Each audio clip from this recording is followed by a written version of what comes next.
There are moments when a room goes quiet not because the music has stopped, but because it has finally said something true.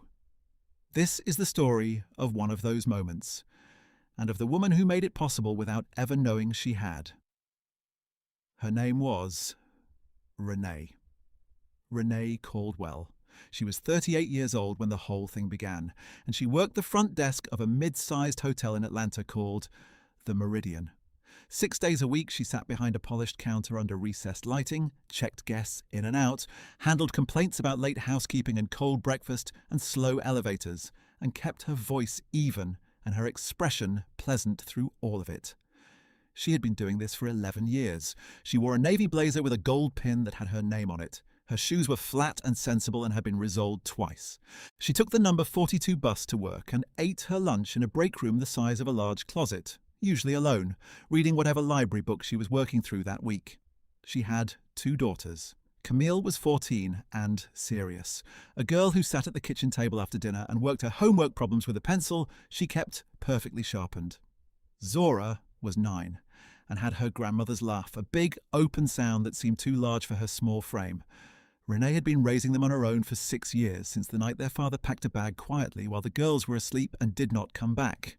He sent money when he remembered, which was not reliably. Renee did not talk about him to anyone at work and did not talk about him much to the girls either. What she said when Zora asked once was that some people are not built for staying. She said it without bitterness. The staying was hers to do, and she did it. The apartment they lived in was a 2-bedroom on the 3rd floor of a building in Vine City, where the hallway smelled of other people's cooking and the stairwell light had been out since October, and the landlord had been sent 3 requests about it. The girls shared a room. Renee had the smaller one, barely enough space for a full bed and a dresser, though she had made it tidy and her own, with a photograph of her mother on the wall and a lamp she had bought at a thrift sale for $4, and recovered with a piece of fabric she liked. She managed the money carefully. She knew to the dollar what she had and what was owed, and what the gap between them was, and she had been managing that gap month by month for 6 years. Some months were tighter than others. Some months she moved money around in ways that required a kind of concentration most people do not have to apply to their household finances.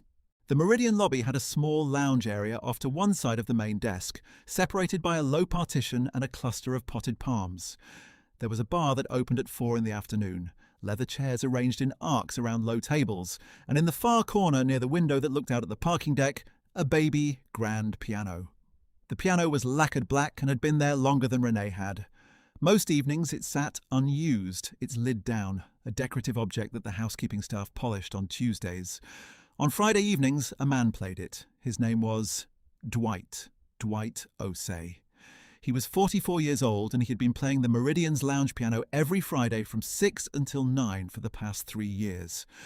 The hotel paid him $120 a night, which was below what the music union suggested, but above what Dwight felt he was in a position to negotiate. He played mostly standards, some jazz, some rhythm and blues from the 70s and 80s that the older guests recognized and nodded along to. He played quietly enough not to disturb conversation, and well enough that people occasionally stopped mid-sentence to listen. He had a tip jar on the piano's edge, a short mason jar with a folded card in it that said, "Thank you." Most Fridays the jar collected between $8 and $20. Dwight had not always played hotel lounges. He had studied at a conservatory in Philadelphia for 4 years on a partial scholarship, had played in a small touring ensemble through his late 20s and into his 30s, had recorded 2 albums on a label small enough that most people who bought the second one had to order it, specially. Then his mother had gotten sick, and he had come back to Atlanta to be near her, and the touring had stopped, and the label had gone quiet, and the gigs had narrowed to what was available in the city. Teaching piano in the afternoons, 3 days a week, 6 students spread across Tuesday and Wednesday and Thursday, most of them beginners whose parents had decided music was a reasonable extracurricular.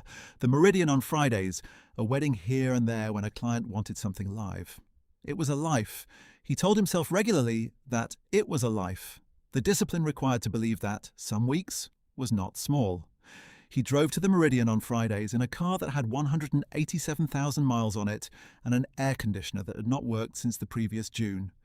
He parked in the same spot in the parking deck, which he was permitted to use as a contractor, and carried his music bag in through the side entrance and set up at the piano by 5:45. The bartender on Fridays was a man named Kevin, who had been there longer than Dwight and who always had a glass of water waiting on the bar ledge in Dwight's eye line. They did not talk much. The arrangement was comfortable. Renee first noticed him on a Friday in March, about 14 months after he had started the residency, which meant she had walked past his corner dozens of times without registering him as anything more than background sound. She was leaving her shift, had her coat buttoned and her bag over her shoulder, and she was crossing the lobby toward the side exit when something in the music made her slow down. It was a song she knew from childhood, something her aunt used to play on a record player in the house in Savannah, one of those songs that carries a whole room with it when you hear it the right way. And the way Dwight was playing it was careful and unhurried, the way the song was meant to be played, but rarely was, each note given its full weight before the next arrived. She stood near the partition for a moment and listened. The jar on the piano had $3 in it. The bar was doing slow business.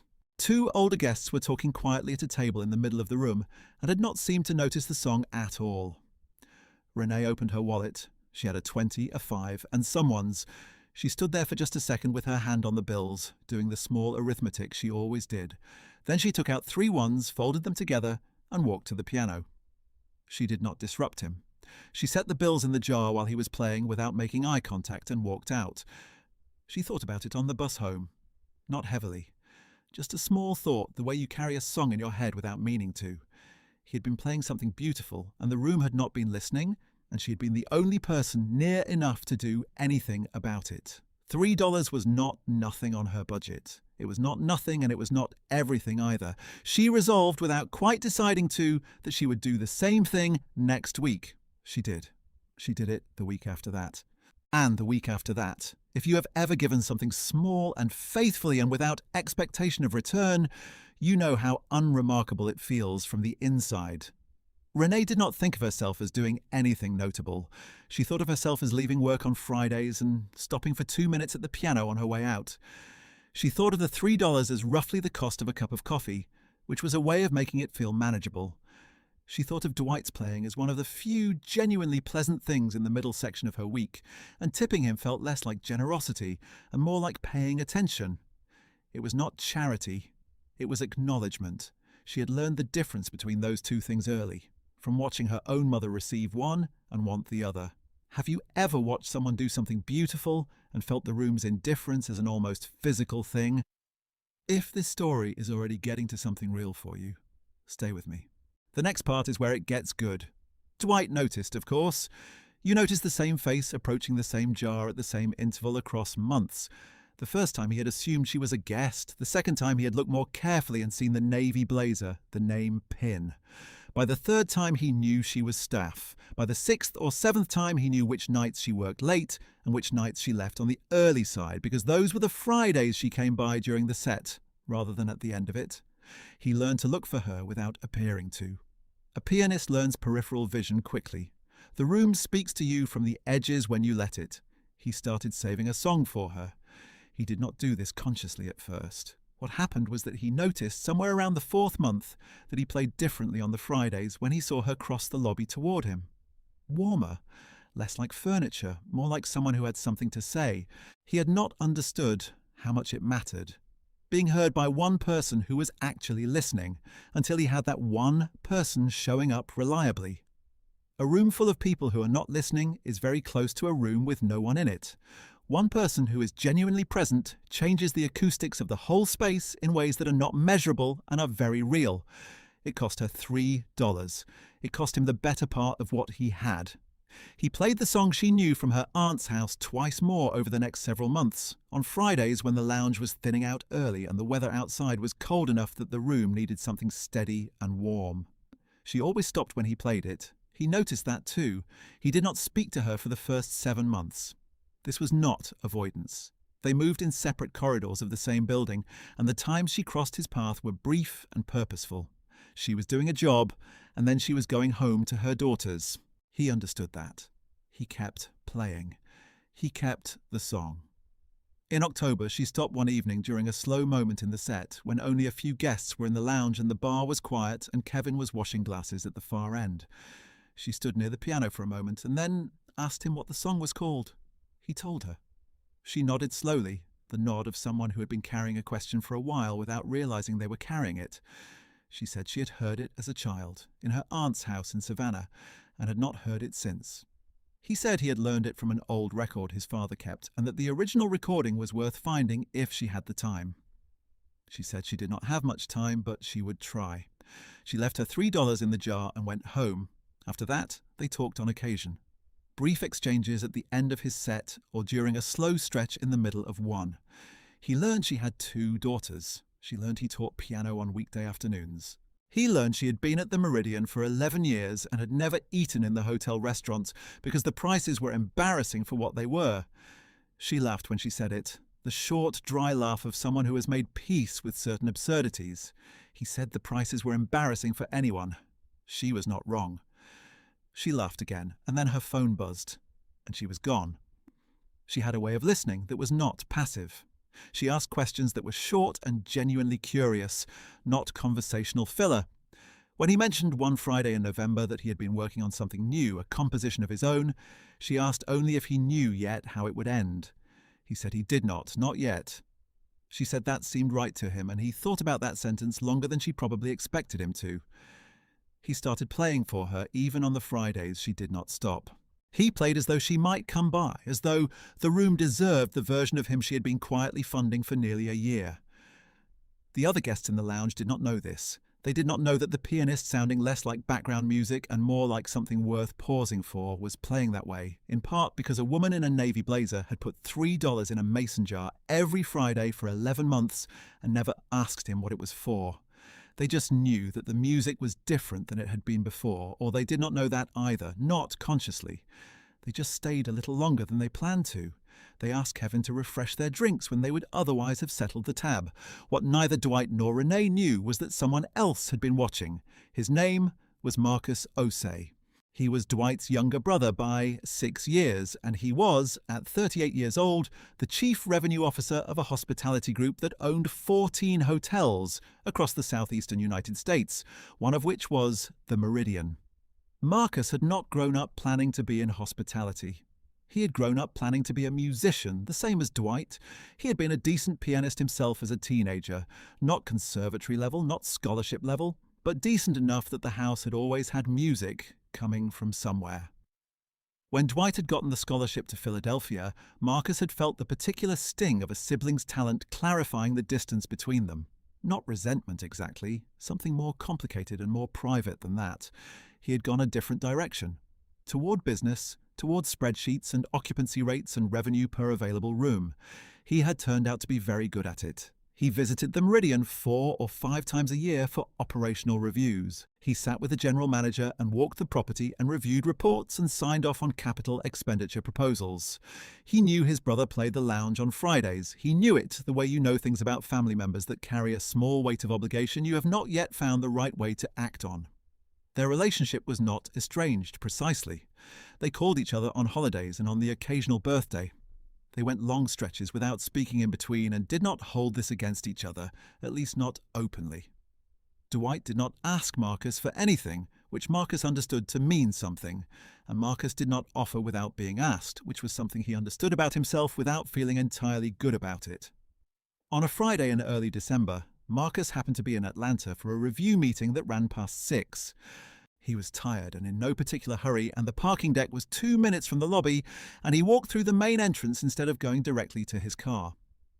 He heard the piano. He stood near the partition for a long while without sitting down. He had not heard Dwight play in years, not in a performance context, and he was not prepared for what he heard. His brother was playing something that was not a standard, not anyone else's song, something that had the structure of a man working through an interior argument that he had decided, for tonight at least, to let others witness. There was a patience in it that Marcus recognized as hard-won, a confidence in the feeling of a phrase that is only available to someone who has played for rooms that were not listening and kept playing anyway. He sat down at the table nearest the wall and ordered a drink and did not move. Somewhere around 7:30, a woman in a navy blazer came through the lobby with a coat over her arm and a bag on her shoulder. She had the walk of someone at the end of a long day who knows exactly what route to take to the door. She slowed at the partition and came into the lounge and stopped at the piano. She set something in the jar. Then she stood still for a moment, Not moving, not looking at anything else in the room, just listening to the phrase Dwight was in the middle of. Dwight's playing shifted in a way that was almost too subtle to name. Something opened in it. Something that had been restrained became less so. She turned and walked back through the lobby and out. Marcus sat with what he had witnessed for a long moment. He asked Kevin who the woman was. Kevin said she worked the front desk. Said she had been there for years. Said she was in every Friday, came by on her way out, never missed. Marcus said how long had she been doing that? Kevin said best he could tell, the better part of a year. Marcus paid for his drinks and found the general manager before he left. He asked for Renee's personnel file, framing the request as a routine review. The manager pulled it without asking why. Marcus read it standing at the manager's desk. 11 years at the property. Performance evaluations that were uniform in a way that was either unremarkable or the result of someone doing exactly what was required of them every single time for over a decade, which were not the same thing at all. 2 formal guest commendations. One involved a guest who had left a prescription medication at a previous hotel, and Renee had located the hotel, coordinated with their front desk, and arranged transport of the medication on her own time, off the clock, after the guest had gone to her room in a state of real distress. The other was a family whose reservation had been lost in a system migration, and who Renee had upgraded at no charge and personally followed up with the morning of their stay to confirm everything was right. She made $31,000 a year. Marcus drove to his hotel that night and sat on the edge of the bed for a while before he ordered dinner. He called Dwight the next morning. They talked around things the way they had learned to, and then Marcus said, "I was in the lobby last night." Dwight was quiet for a moment. Marcus said, "I heard you play." And then neither of them said anything for a beat. Dwight said he had not known Marcus was in town. Marcus said he had not planned to stop by, he said. "You play differently than you used to." Dwight said he supposed that was true. Marcus asked him what had changed. Dwight was quiet again. Longer this time, the kind of quiet that is a person deciding what they are willing to say. Then he said there was a woman at the Meridian, a front desk employee who had been stopping by the piano every Friday for almost a year, just for 2 or 3 minutes. And she'd been doing it so consistently and with such complete absence of agenda that it had changed the way he thought about the room. He said that was probably not a sufficient explanation, but it was the accurate one. Marcus said he had spoken with Kevin, and he knew who she was. Dwight said he had not told Marcus that to prompt anything. Marcus said he knew that. He said he wanted to come back in January and look at some things. Dwight said all right. The January visit was not announced to the hotel staff in advance. Marcus came in on a Thursday and spoke with the general manager and reviewed the books and walked the property, and by mid-afternoon had spent 2 hours reviewing the full file on the supervisor vacancy that had been open since September and cross-referencing it against 3 years of Renee's evaluations and the commendations and the front desk incident logs. He sat in his car in the parking deck afterward and thought about what he was doing and why, and whether the connection he was drawing was the kind of thing a person ought to act on or the kind of thing that flatters a person's sense of narrative and clouds their professional judgment. He sat there for 45 minutes with this question. He went back inside. The question he had been sitting with was not whether Renee deserved the promotion. That part was straightforward. The question was whether making the offer would feel to her like a transaction, like he was handing her a prize for a game she had not known she was playing. Whether she would receive it as recognition or as a kind of retroactive payment, a purchase order on 12 months of something she had given freely. That mattered to him. He had seen enough of management to know that the way an offer lands shapes what it becomes. A well-intentioned thing communicated badly can sour everything it was meant to affirm. He thought about what Kevin had said, that she came every Friday, that she never missed. He thought about the way she had stood at the piano for those 30 seconds with her coat over her arm, and the way the playing had shifted when she set the bills in the jar. He thought about his brother, who had never once asked him for a professional favour in 12 years of Marcus working in the industry that employed him, and what that said about both of them, and what it had cost Dwight to mention her name on the phone. He had spent most of his professional life believing that the right decision was the one you could justify on paper. He did not fully believe that anymore, though he would not have said so in a meeting. Some decisions were right because of what they were, not only because of what you could document. He went back inside. Renee came in on Friday at her usual time, worked her usual shift, and at 5:45 she stopped at the piano on her way out. The lounge was fuller than she had seen it on a Friday, maybe a private group that had gathered or just a cold night drawing people inside earlier than usual. Dwight was playing something she had heard him play before, but this evening it had a different quality, a looser permission. She set $3 in the jar and stood for a moment. The general manager appeared at her elbow as she was crossing back toward the exit. She thought at first she had done something wrong. The way a person who has worked service jobs long enough always thinks for a half second that being approached by management means they have done something wrong. She followed him to the small conference room off the lobby, and Marcus Osei was there, standing when she came in, introducing himself with his full name and his title and the name of the hospitality group, which she recognized from her onboarding paperwork 11 years ago. He told her he had been in the lobby in December. He told her he had seen her stop at the piano. He asked her how long she had been doing that. She said close to a year. Maybe a little longer now. He asked her why. She looked at the table between them and then back at him. She said that the first night she stopped, the room had been nearly empty and the playing had been genuinely good, and it had seemed like the wrong thing to walk past without acknowledging it. She said she thought of the $3 as paying for something she had been receiving without paying for. Then she said she supposed she also thought that doing a thing well deserved to be noted, even if the thing was a small one, even if the room was not paying attention. He told her about his brother.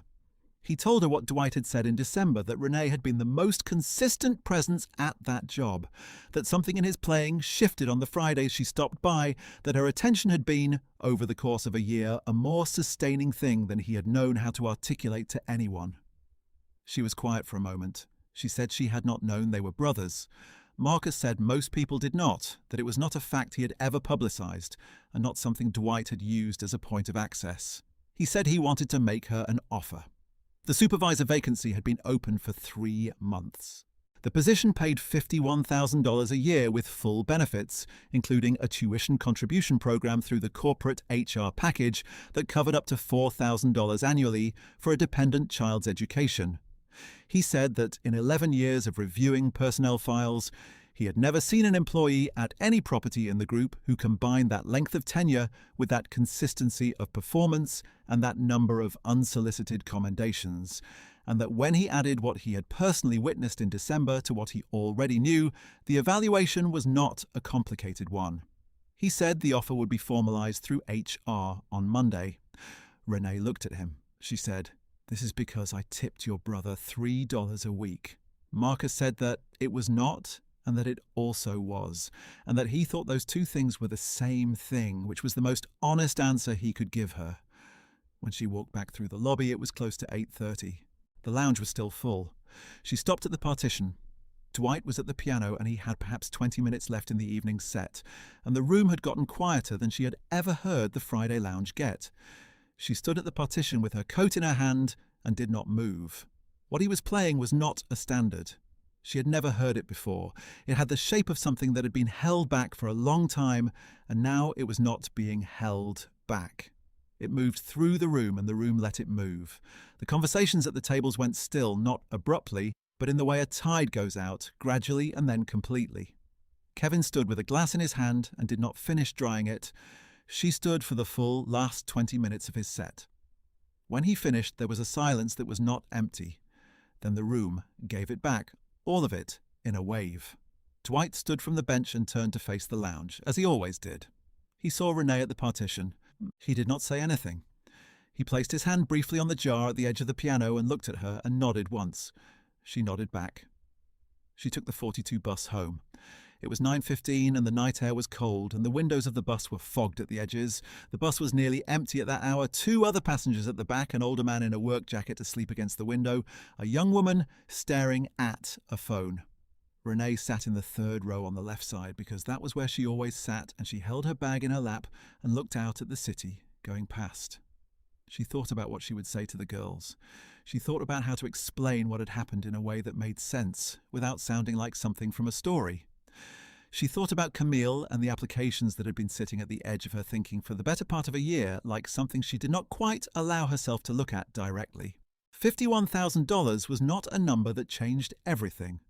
She understood that. It changed the specific mathematics of certain mornings in a way that, over time, adds up to something you can feel in your chest when you wake up. It changed the number of months before the car needed attention that she could manage without choosing between it and something else. It changed what Camille's college applications could realistically include. She thought about Zora wanting to take piano lessons. Zora had mentioned it twice in the past several months, and Renee had neither said yes nor said no. Only said, "Let's see," which was the thing she said when she needed more room in the budget before she could say yes. The lessons were $20 a session. She had known this already. She had looked it up and put the number away. She thought she would tell Zora yes when she got home. She did not tell her that night because the girls were both asleep when she came in. Zora in the shared bed with her arm thrown sideways and her mouth slightly open, and Camille on her side with her homework folder on the nightstand and the lamp already off. Renee stood in the doorway for a moment. She stood long enough to let her eyes adjust to the dark. Then she pulled the door mostly closed and went to her own room and sat on the edge of her bed and did not turn the light on immediately. She had not stopped at that piano to change anything. She had stopped because the music was good and the room was not listening. That was the whole of it.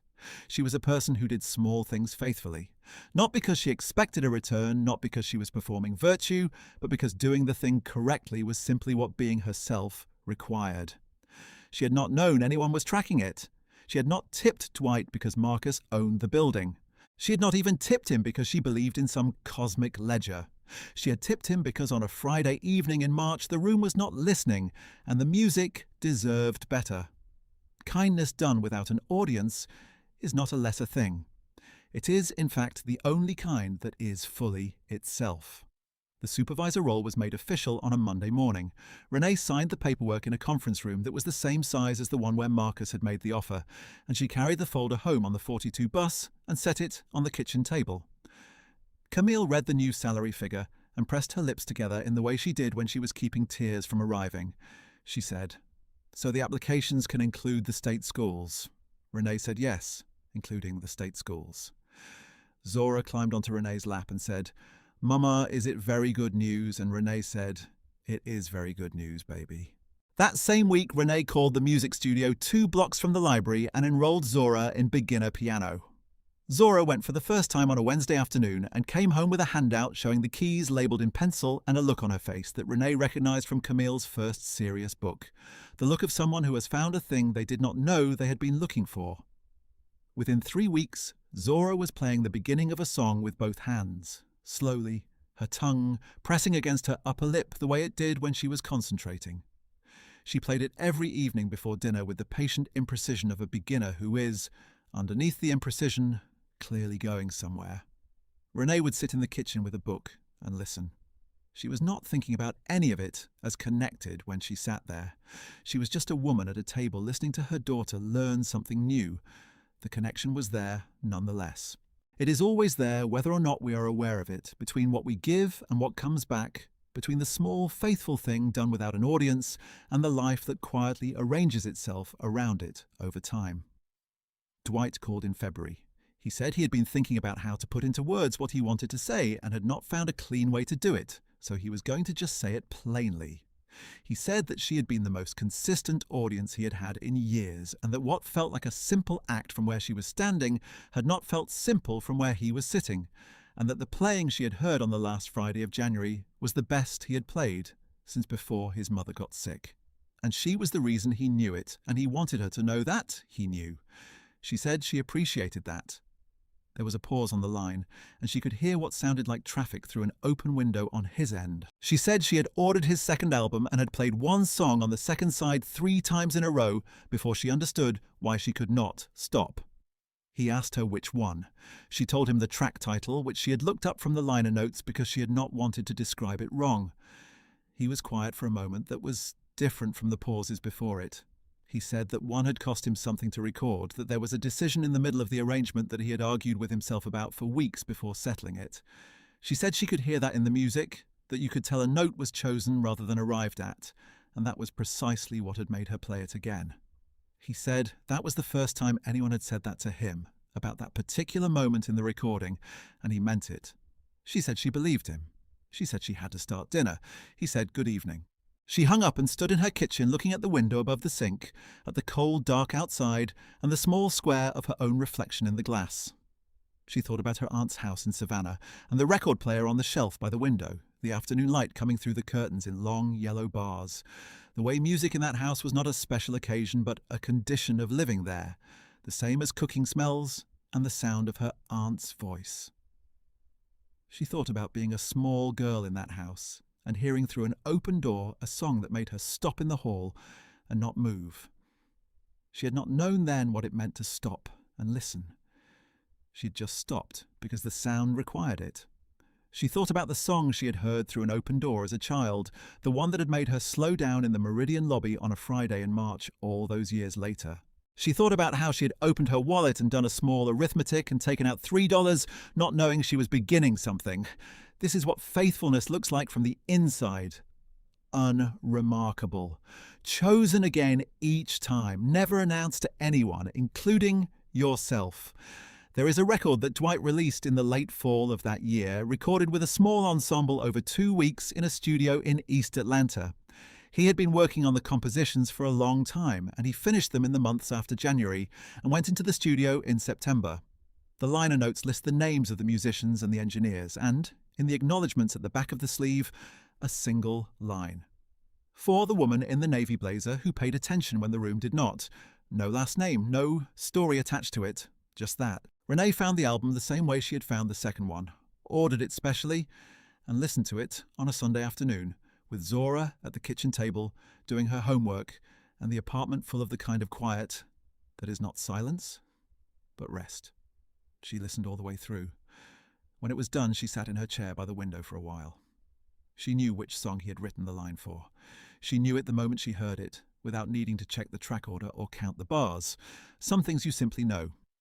Have you ever witnessed a kindness done without any expectation of return and felt it change the whole room without anyone saying a word? Tell me about it below. And if this story found you where you needed it, the next one waiting right here is going to stay with you just as long. This story is a work of fiction created for entertainment purposes. All characters, events, and institutions depicted are imaginary.